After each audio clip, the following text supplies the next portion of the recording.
Bossing, ayan na po, natanggal na po lahat, pati timing belt, ayan o. Ayun yung block niya, mga bossing.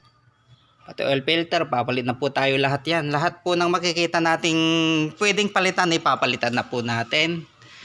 Yan, mga oil seal po dito sa ilalim, papalit na rin po tayo. Yan.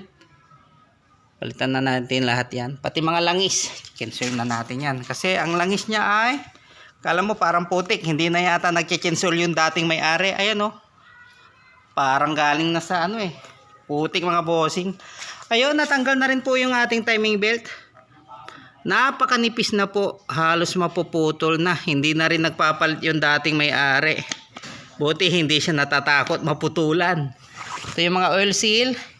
Ito po yung papalitan nating cylinder head gasket. Pumutok dito. Kahit anong gawin ko kasing palit ng spark plug o kaya high tension, hindi nagbabago yung pala. Pumutok na dito. Sabi nung nabilan po natin high tension lang. Di pala, dyan po pala talaga. Wala kasing kuryente yung dalawang butas. Kaya parang tumatawid lang yung kuryente. Ayan, baklas na po lahat. Ayun yung mga cams.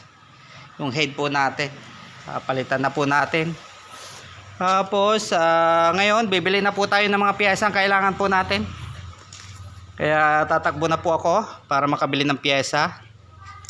Umuwi muna yung ating mekaniko para hindi na natin kaya pag mga ganyan, kaya tumawag na tayo ng mekaniko talaga na nakakaalam, mahirap na. Baka kaya nating magbaklas pero pagbalik hindi na natin maibalik.